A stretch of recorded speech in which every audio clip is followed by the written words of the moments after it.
Bendiciones, amados. Me han preguntado qué significa la Semana Santa para nosotros los cristianos. Y la respuesta es simple. Para nosotros los cristianos, la Semana Santa o la Semana Mayor o como usted quiera llamarle, simplemente nos recuerda que un día Dios cumplió su promesa de enviar a su unigénito Hijo al mundo a morir por la raza humana. Todo comenzó ese domingo al cual nosotros denominamos la entrada triunfal de Jesús a Jerusalén. Pero antes de hablar de ese acontecimiento que es el que da inicio a esa Semana Mayor, tenemos que hablar de algunos hechos acaecidos previo a ese día de su entrada triunfal a Jerusalén.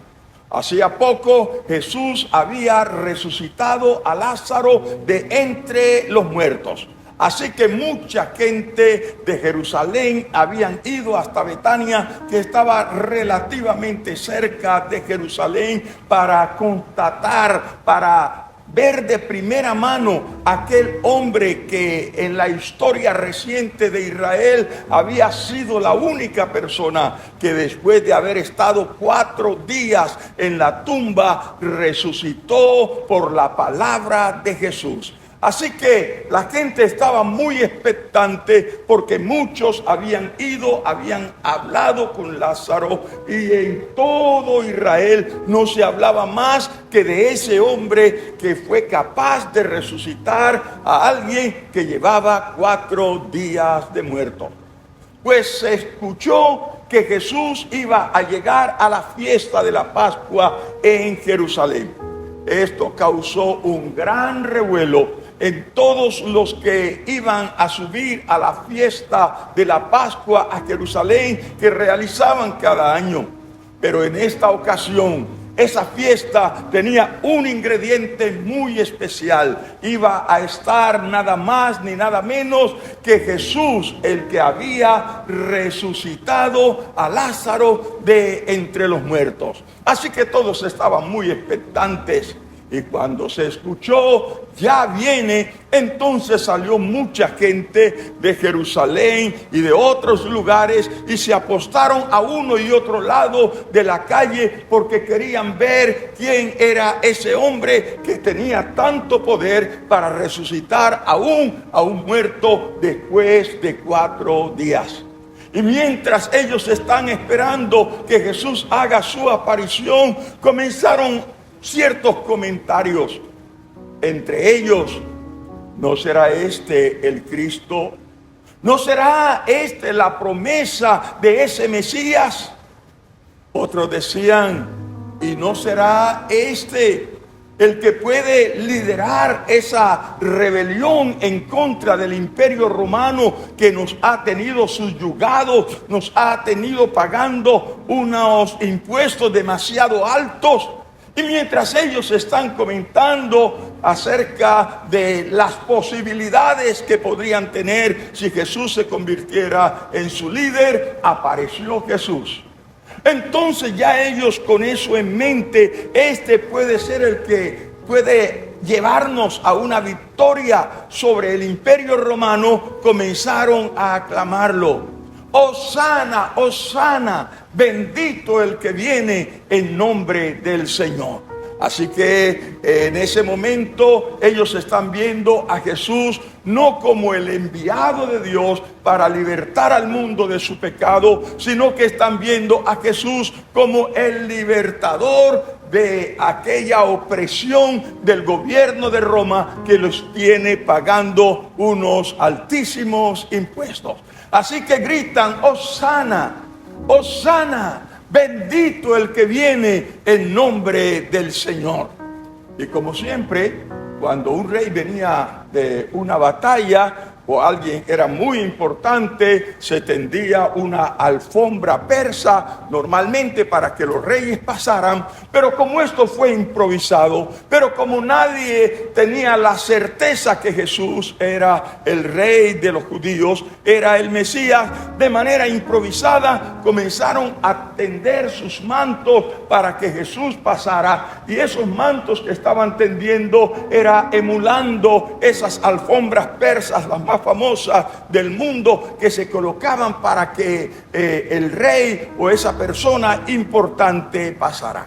Otros decidieron más bien cortar ramas y las tendieron emulando esa alfombra persa, ese tapete, para que Jesús entrara, mientras a una voz gritaban: Hosana, Hosana, bendito el que viene en nombre del Señor. Pero eso no le duró mucho tiempo, porque luego Jesús tomó algunas acciones en el templo. Cuando vio que habían vuelto la casa de su padre una casa de mercado, y tomó un cohete y lo sacó a latigazo, entonces las cosas cambiaron. Ya no querían más a este Mesías, porque ahora está hablando de un reino venidero.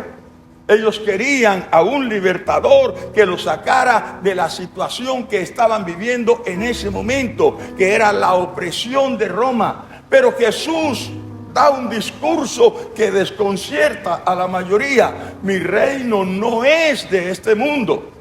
Yo no he venido para libertarlo de la opresión de Roma. Yo he venido con una tarea mucho más significativa, y es libertar al mundo de su pecado. Esto no le gustó, por supuesto, a la gente, porque veían en Jesús un líder político, no el enviado de Dios que había venido para libertarles de su pecado.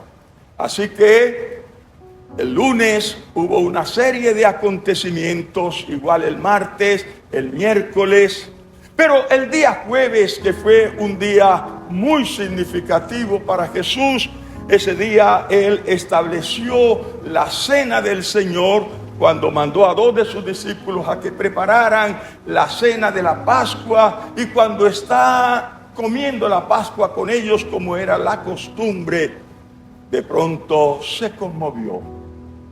Y dice la Escritura que tomando el pan, lo partió y dio a sus discípulos y dijo: esto es mi cuerpo que por vosotros es partido. Haced esto en memoria de mí. Pero luego tomó también el vino y les dio y les dijo: este vino representa mi sangre, que por vosotros es derramada.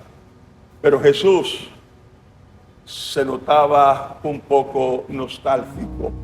Nostalgia que le producía el tener que dejar a estos discípulos que durante 3 años y un poco más habían estado compartiendo con él, habían estado juntos, habían dormido, habían comido, habían pasado una y otra dificultad.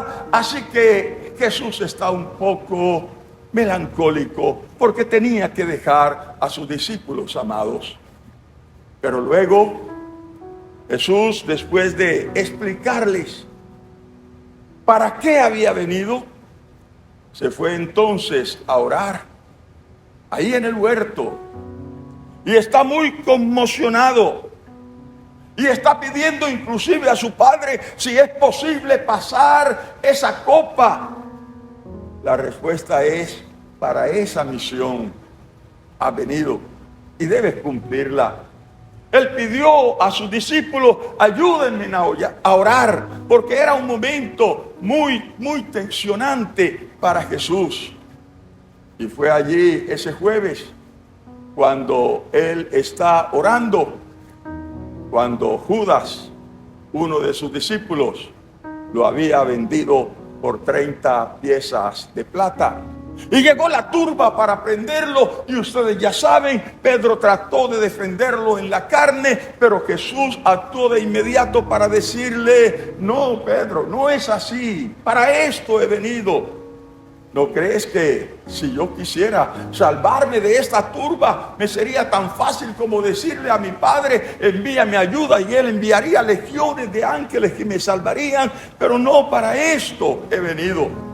Así que Jesús ese día fue tomado y llevado cautivo, fue presentado donde Anás, donde Caifás luego. Y al día siguiente comienza el proceso de crucifixión. Así que cuando nosotros estamos hablando de la Semana Santa o la Semana Mayor, estamos recordando esa semana que comenzó con ese domingo de su entrada triunfal a Jerusalén, el lunes una serie de acontecimientos, martes y miércoles, pero el jueves ya comienza entonces la parte más dramática de la pasión y muerte de nuestro Señor Jesucristo, que se concreta el día viernes a las 3 de la tarde, pero no por mucho tiempo, porque el primer día de la semana, dice la Escritura, siendo muy de mañana, se oyó el grito desde el cielo: Él ha resucitado. Así que para nosotros esta semana es simplemente recordar el cumplimiento de una promesa que se había hecho allá en Génesis capítulo 3,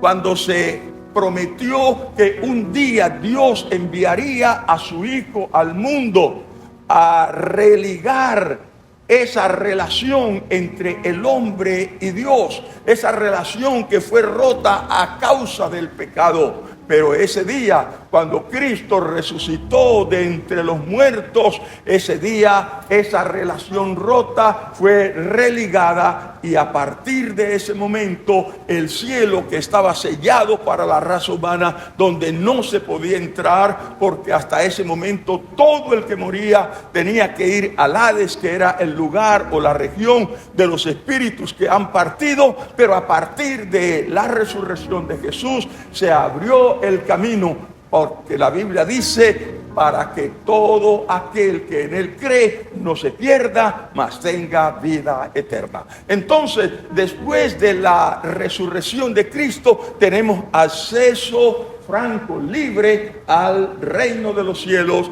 si recibimos a Jesús como nuestro único y suficiente Salvador. Por eso, querido amigo que me escuchas, en tus manos está el cielo o el infierno. En nuestras manos está recibir a Jesús o rechazarlo. La Biblia dice que solo en Él hay salvación. No te estoy hablando de religión, porque ninguna religión salva. Te estoy hablando de una relación con Jesús, el autor y consumador de la fe, el dador de la vida, que hoy está tocando a la puerta de tu corazón y te invita a que abras la puerta para Él entrar. Él dice: el que a mí viene, yo no le echo fuera. Y Él está por ti y está por mí. Simplemente, si quieres hacer esto, haz una corta oración. Una oración más o menos como esta. Con tus ojos cerrados, dile: Señor, yo reconozco que he pecado. Yo reconozco que te he fallado. Yo reconozco que he cometido muchos errores, pero hoy te pido perdón y te suplico, Señor, que me recibas como tu Hijo. Yo quiero que tú seas mi único y suficiente Salvador, para que el día que yo muera o el día que tú vengas, yo pueda ir contigo a tus moradas eternas. En el nombre de Jesús, muchas gracias. Amén y amén. Amado amigo, si has hecho esta oración, te hago una cordial invitación. Acércate a una iglesia cristiana donde se predique del Padre, del Hijo y del Espíritu Santo. Acércate a una iglesia donde reconozcan que Jesús es el Salvador del mundo, que murió por tus pecados, por los míos y por el pecado de toda la raza humana. Si estás en la ciudad de Santa Marta, estamos ubicados en la calle 11, número 1524, frente a Alma Café. Somos la iglesia central de las Asambleas de Dios en Santa Marta. Una iglesia fácil de encontrar, pero difícil de olvidar. Te esperamos.